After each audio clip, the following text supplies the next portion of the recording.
So what's up? How you doing today? We are going to take a look at triads and applying them to your guitar right away, making them sound as good as we possibly can.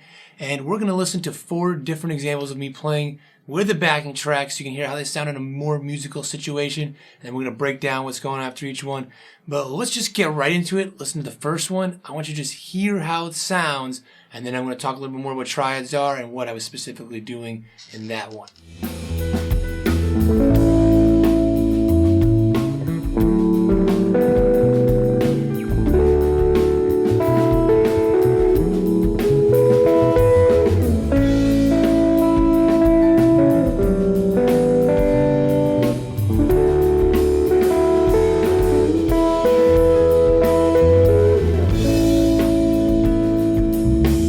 So triads, if you don't know what they are just the building blocks of chords, just like the name might imply. Try to guess. There's 3 notes in there. Now, if you're playing an A chord, right, like an open A like this, that is built up of 3 different notes. Some of them just are repeated, and the building blocks would just be these 3 notes right here. So an A, C sharp, and an E. So those 3 notes make up an A. You can play them any which way. You don't have to even have the A in the bottom. It's still an A chord when you play those 3 notes. Now, you take that shape, and we're going to just look at just these 3 strings for this whole video, just the 2nd, 3rd, and 4th strings. So there's different shapes on different strings because of the tuning, but make it easy, just these 3 right here. That's what they call a root position triad, because the root of the chord, the name of the chord, in this case A, is right on the bottom, right? Now, if we do it for G, you just move it down 2 frets, and then there you go. That is a G root position triad. And the root position triads have the kind of the most, simple sound. They're just like really, they sound the most established. Like that sounds the most like a G. We're going to get into some different versions of it a little bit later. Hang in there. And then for D, we're going up here. Here's a D, 12th fret, and then E. So this is the chord progression, that we're going to work with just these 4 chords. So it's an A, G, D, and E. It's almost in the key of A, or it is, but this one G chord is a little outside the key. So common that you hear that kind of stuff. But otherwise, it's like a 1, 4, 5. So this is actually very useful because 1, 4, 5 stuff, and if you don't know what that means, it's just the basis of so much music for chord progressions. In this case, in A, D, and E. But then the one that's outside of the key that you hear so much would be, in this case, a G. So this covers a lot of ground, just doing these 4 chords. It's really, really useful.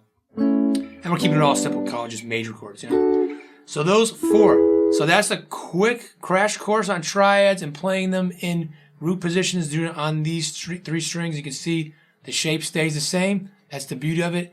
Now the way that we make it sound really nice and easy, 2 ways actually. One, we can play with that backing track I've got. If you're interested, I have a link in the description down below to my Patreon page where I have a Patreon exclusive video with that backing track with all the stuff I'm going to be showing you, all the charts. You can just follow along. You can only find it on Patreon, but you also get access to all my charts and all my MP3s of my backing tracks and all that stuff. So that's one way, but the other way that you can just do right now if you got a guitar is play the triad and just play the open strings around it. And that really opens it up. Sounds real nice. And you may be thinking like, oh, this is an A, this is an E. Okay, that works for this because it's in the chord. But for G, that doesn't work because A and E are not in these chords. These notes are not in G, but it works. So it just gives us this different sound. So technically, it makes kind of a different sounding chord. You could get into all kinds of fancy stuff. Oh, it's a G6 over A, or a G add 9 6 over A. All these things, and then the same thing for this. It works. And they each have a different kind of sound. Obviously, it works smoothest, you could say most consonant with that because the notes are already in that triad. And this one's a little more colorful. That one sounds very exciting. And that one probably the most tension there to my ears. But it all kind of makes it sound nice. It all kind of works. And these notes, just by droning on, they glue it all together. So that's a way of just making it sound really easy. And you play around with that. It sounds nice. And you're learning your triads. And there are so many uses. I don't even know where I'd begin to list off the uses of triads, but I'll just say it for now. they're good to know. So many things you can do for both rhythm playing and for lead. With that in mind, though, let's listen to the next example of these same triads, but a little twist to it. Give it a listen, see how it sounds to your ears, and then I'll show you what's going on.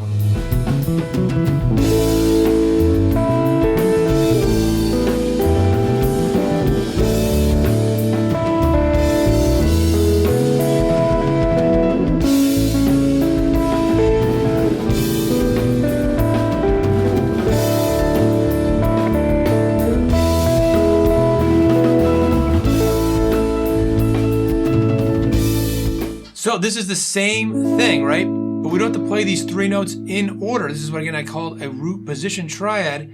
But if we do a first inversion, that's like this. That is now taking the note here, the second one, which is called the major third, putting that on the bottom, and then these other notes. So now the root, this one, is actually on top. It's up an octave too. So it's a different shape. It's like playing your C, this shape right here. Your open C. And again, that's what they call a first inversion, because you're inverting the notes around. And it's not so much that the root is on top. That doesn't really matter. It's what's on the bottom that matters. So it's a root position because the root is on the bottom. First inversion because the next note in the triad is now on the bottom. And same thing. You just move it back 2 frets to get to that G. And we could get way up here, but to keep it easier, we'll go down an octave to D here. And there's and sometimes it sounds different places because that's lower. These notes right here are kind of clashing, right? So it can be a little different depending on where things are. But this has a different sound. Even though these are the same 3 notes, a little more exciting, you know. This sounds just very like you're gonna end a song and make it sound like it's really done. You know, play the root position. If you want to make something sound a little more exciting, you do that. I do that all the time. I'm jamming out, and especially someone else's solo, and I'm playing underneath. I'm going and I'm just playing over one chord. Go for a while, right, doing different things, and then at some point go up here. So it's the same chord, and it all of a sudden brings up that energy. Sounds a little more exciting, and it helps bring out that more energy, excitement of whoever maybe is soloing or something, or singing or whatever. So that is the first inversion. Now let's give a listen to the second inversion, hear how that kind of just sounds, and we'll take a look at that.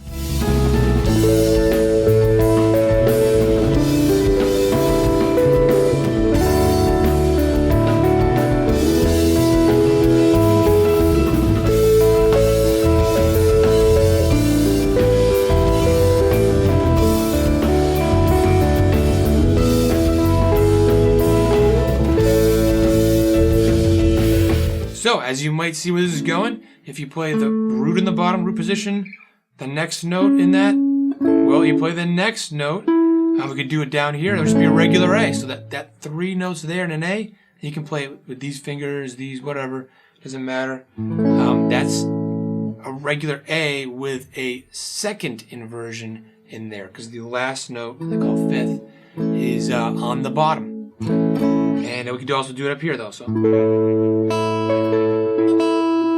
then, of course, all the same, just go down 2 frets for the G. Here's D. It's like playing a D chord like that. You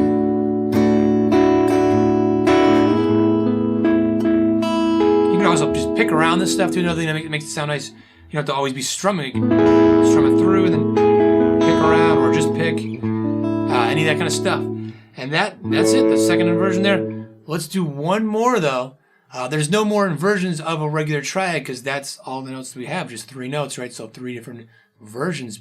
But let's give a listen to me mixing up, so they don't have to go. You don't have to just be playing one or the other. Just mix it up, and we'll see what's happening with that. And I'll show you the benefits of mixing it up.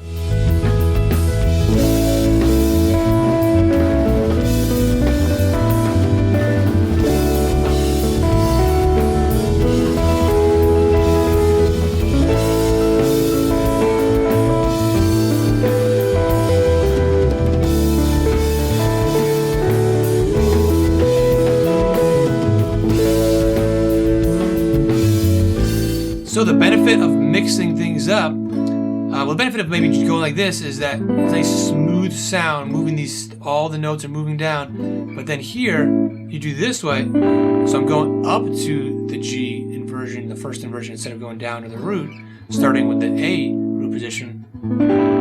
You know, it kind of sounds exciting, and then you could go to here, or you could go here. I mean, really, you can just mix and match, and it's just a fun little game. It's a little choose your own adventure, and see if you can maybe, as a game, keep it as close as you can, you know, and sometimes there'll be options where you kind of go up, down, and it's kind of not the same in closeness, but just use your ear and really, you know, start to get fluid with these shapes, and just really stick with these 4. You know, don't worry about all the other ones, different keys, and different strings, different positions. Just stick with these 4 if this is new to you, and just keep doing it, and, you know, get those open strings going. It'll sound good. It makes it a little easier to kind of play it longer. You don't get tired of it as much if you were just playing it like this. And that'll get to become part of your playing, and you'll get to start to be able to mix and match at some point. And you can play it, you know, nice and clean, but you can also throw in distortion and use this as a, you know, as a thing that's more part of your lead playing or whatever. You can just be outlining it.